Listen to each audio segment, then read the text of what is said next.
What's up, YouTube? It's Mike here, back with another video. First of all, I want to say it again that YouTube's telling me most of you people who are watching the videos aren't subbed. Please subscribe. You can always unsub, doesn't cost anything, but please subscribe to the channel, ring that notification bell, and if you like the videos, please like the videos. Now that we got that out of the way, the 1,500 gallon aquarium is really close to being finished. And I'm not kidding this time, it's really close. I'm gonna get into what I've done on the 1,500 over the past week, but first, I haven't been showing a lot of fish lately. So real quick, let's check out some new pickups.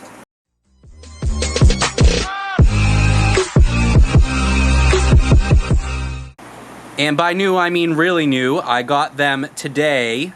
When you are watching this video, it'll probably be a day or two from then, but we got, and I know what you're thinking, iridescent sharks, but no, these are black ears. They are not iridescent sharks, and I got 4 of them from Global Fish Stock, and great seller from my one dealing with them. Everything arrived on time and alive, and they seem to be in really good shape. So I'm excited about these guys because in my opinion they are the best pang that I could keep, and the reason why is they're not as common as the iridescent shark. I think they look a little bit cooler, a little stubbier, and they don't get as big as like the Peroon shark does. So they're kind of like a nice in-between between the Peroon and the iridescent. So I'm really excited, and you guys know me, I have a lot of iridescent sharks, and now I know what you're thinking, well, you got 4 black ears now. Well, you know, I'll grow them out. I don't know if I'll keep all 4 for their whole lives, but anyway, I am really excited about these guys. So I thought those are a cool little unique pickups there, and they're not often seen. Actually, I've never seen them in person. They come around every few years from what I've heard, but never seen them in person at any local fish stores or anything like that. So, well, eventually my plan would be to have at least 1 black ear in this 1,500 gallon aquarium. I would like to talk really briefly about potential stock for the 1,500 before we get into the video.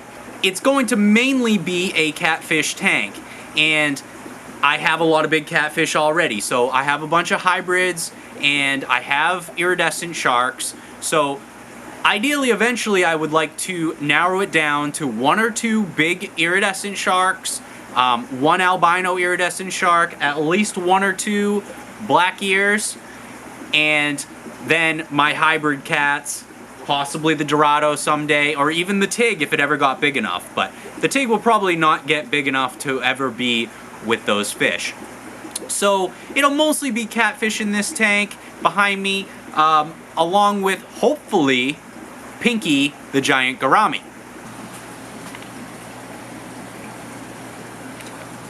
Not you, Shelly. You are way too big of an a-hole. And you're kind of an a-hole too, but I think I can get away with it. So anyway, give you guys an idea of the stock. There still might be some oddballs here and there that go in there as well if I can get it to work. But that is the main plan. That opens up the 1,100 for mostly stingrays, lungfish, fire eel, things like that. Probably the tigrinus, that's probably more suitable for him. So that is stock for the 1,500 for the most part. Again, might be a couple odds and ends in there. So let's get back to the video. I'm gonna catch you guys up on what I've got done, and we are so close to finished, guys. So let's get into it. All right, guys, last you saw, we were putting this window in, so it came out really good. Very happy with the, very happy that I took that one out and put it back in. I feel much better about it now. So, as I was saying in the last video, started putting the center braces in. I put the middle one in, and I haven't placed the 2 left and rights yet. This one's just laying in place.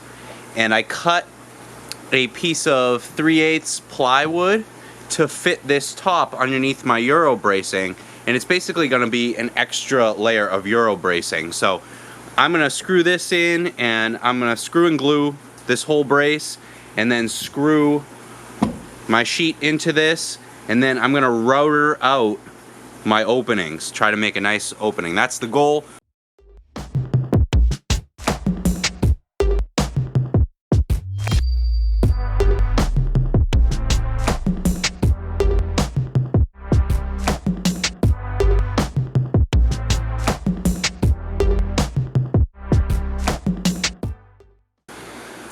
Okay, so I've got the plywood screwed into the top plate here all the way around, and now I've got it screwed into both the braces. And the reason why I'm not putting the third brace on is because I can't get these in with the braces in the way. So all this needs to be done one piece at a time, and then I need to put the new piece of plywood inside first, and then I could put the other brace up. So it was a similar thing with the glass. If I wanted to put these braces in, I had to wait until after I got the glass in, or we would have never got this glass in, just because of the size. I was also restricted, even before the front window was in, I was restricted by the tanks. We couldn't get the piece of glass by the tanks and into the tank. So everything had to go up and over and in, and now I can finally finish the bracing. The bad thing about it is, if one of the pieces of glass happens to let go, if it breaks or something goes wrong, I'm kind of screwed. I'm gonna have to take all this apart, and it's all glued. It'll be a nightmare. So let's pray that none of the glass breaks ever. But anyway, nothing but positive thoughts for now. So now I'm gonna try to router out the center.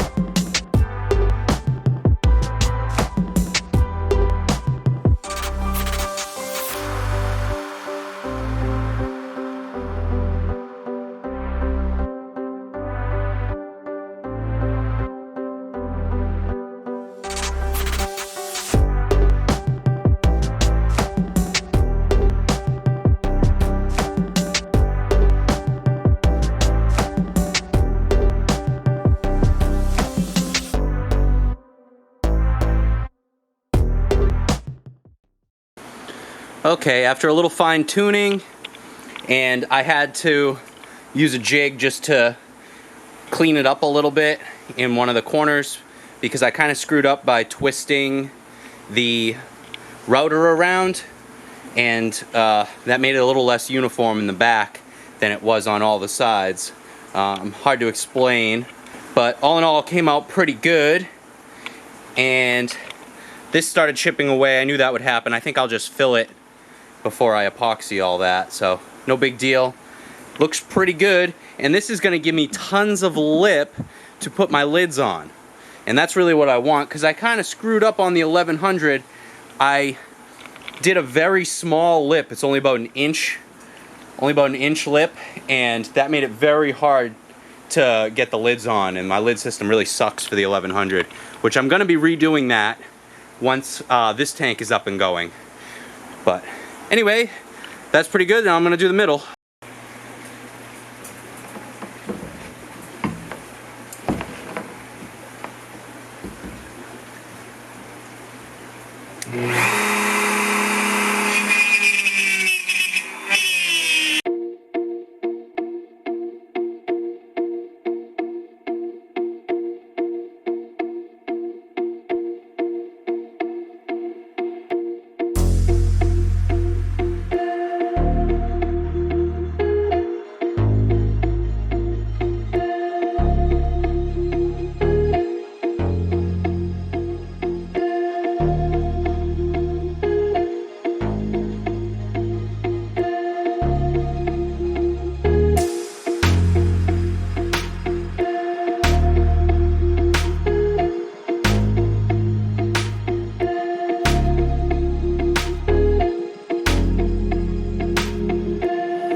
That was actually a huge pain to get this done, but man, I think it was worth it.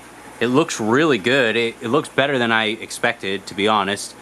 And yeah, this is gonna make my lid system so easy. Once this is all painted up, it's gonna look nice, I think. And right now, I've just got a couple more things I wanna do. I gotta fill some of the space above the glass on these two, and go around with some more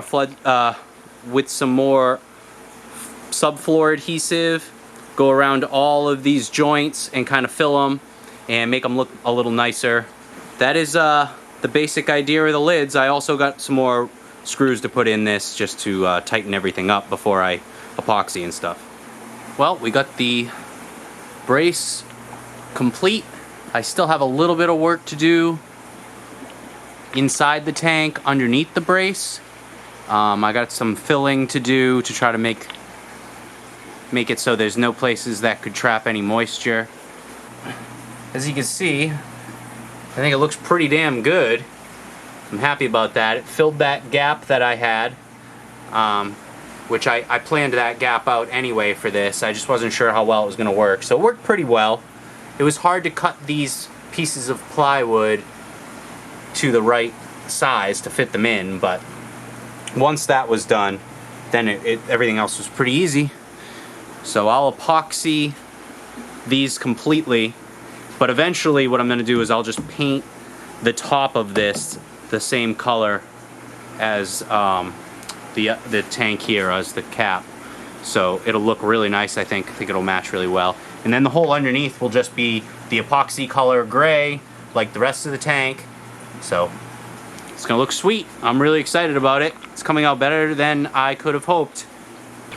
I filled all the cracks and crevices of the tank, and I'll get in and show you guys a little bit more, but I filled above the glass. Sorry, it's hard to get in and out.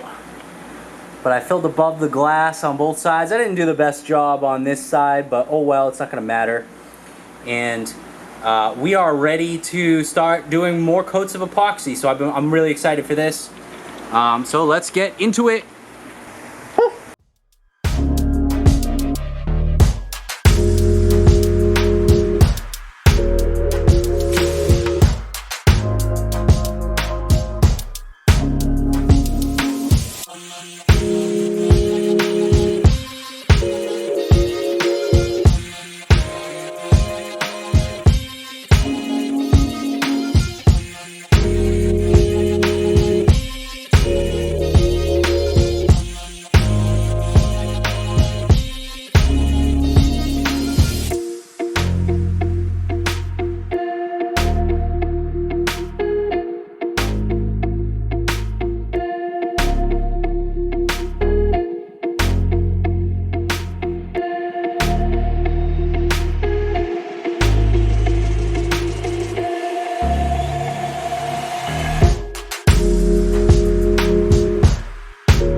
So it's just painting. I didn't show you guys the whole thing again.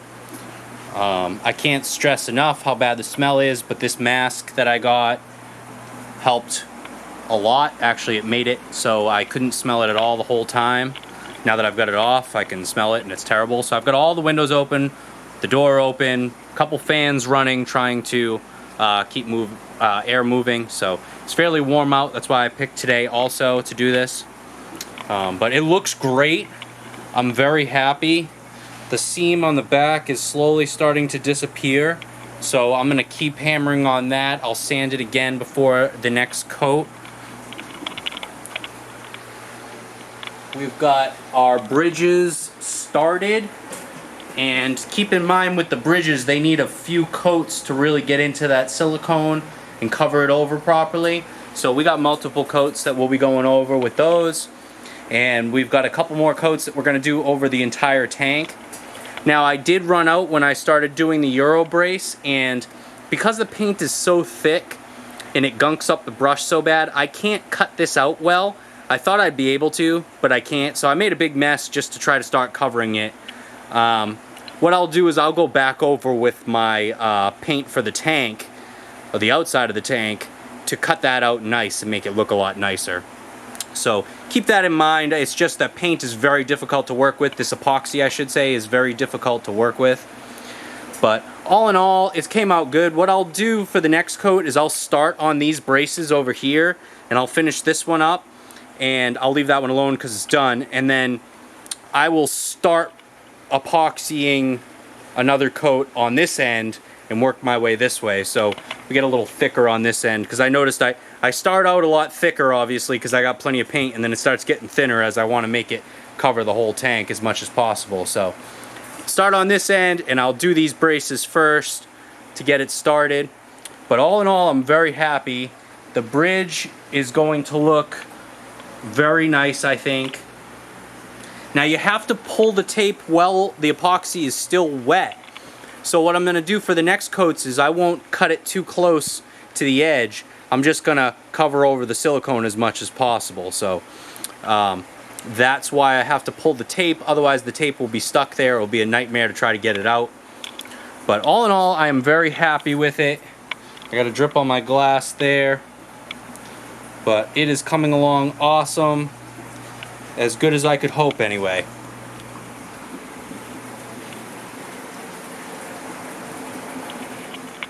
Well, alright guys, that is the video for this week. I really appreciate you guys watching. As always, please don't forget to like, comment, subscribe, ring the notification bell for notifications on the channel, and follow me on Instagram at @OffTheDeepEndAquatics. I do a lot more daily uploads and different updates, especially on the tank. If you're interested in more daily updates and staying up to date on the tank progress, check out Instagram, @OffTheDeepEndAquatics. But again, I will see you guys in that next video.